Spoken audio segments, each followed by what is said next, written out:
Sinabi nang tumingin ka sa akin eh. Hindi, dapat kay Turbo Lola ako nakatingin para hindi niya tayo matakasan. Hindi nga ako mapipigilan kahit bantayan niyo ako. Teka lang, bakit nandito sa eskwelahan natin ang gurang na yan? Ah, bakit? Sino ka para sabihan ako kung saan ako dapat pumunta? Ako lang naman ang tumalo sa'yo, no? Oh, sige, sumugod ka lang, maldita ka! Hindi kita Dali, sugod na! Ano Pero may bakit? Sabi ni Turbo Lola, may nakita niya siyang kakatulong babae dito sa campus. Kailangan natin yung pag-usapan. Tama siya doon. Ano bang akala niyo dyan? Basta na lang ako nagagala dito sa eskwelahan? Para sabihin ko sa inyo, hinahanap ko rin yung gintong bola. Ha? At bakit naman mapupunta dito yung gintong bola? Tanga ko ba? Patay ka sa akin. Mag-goodbye ka na.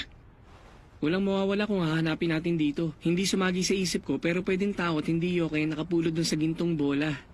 Magandang bola yun nagawa sa ginto, kaya... hindi nakakagulat kung may magka-interes man doon. Kaya lang, kung taong nakapulot nun, posibleng magising ang espiritual na kapangyarihan niya at magkaroon siya ng kakayahang makakita ng mga espiritu. Kung nakikita niya ang mga espiritu, aba syempre pati siya nakikita na rin ang mga yon. Nandun ang panganib na atakihin nila siya. Problema yun ah. Sana sinabi mo sa amin yan kanina pa lang. Sino ba yung kakatuwang babae na yan ah? Hindi ko alam kung anong pangalan niya. Ang pagkatapos ng klase niyo, ipapakalala ko siya sa inyo. Momo, ayos eh. Gano'n nga ba talaga kalakas ang kapangyarihan ng babaeng yun? Sapat na kaya yung krus at pananalibro na dala nila para matalo ko siya? Isa pa, nasa eskwelahan din ang alagad niya. Magagawa ko kayang labanan silang dalawa ng sabay? Oh, papalapit na siya dito. Ayan na yung babae na walang dress.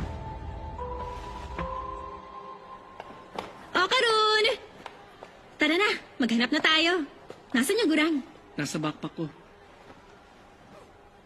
Momo, ayos eh. Huh? Kailangan kitang makausap agad. Nang tayong dalawa lang. Ha? Tungkol saan? Sabihin mo na, busy ako. Saglit lang naman to, kaya sige na. Siya yung babaeng binagsakan ko ng planggana, di ba? Teka, nakahalata na kaya siya? Baka mamaya niyang guluhin pa ako nito. Sige na nga. O, Karun, mauna ka na muna sa aking maghanap. Huh? Sasamahan kita mamaya. Ha?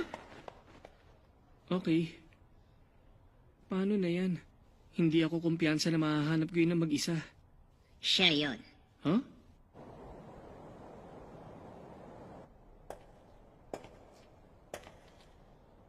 Dinala mo pa ako sa ganitong lugar. Ano bang gusto mong pag-usapan?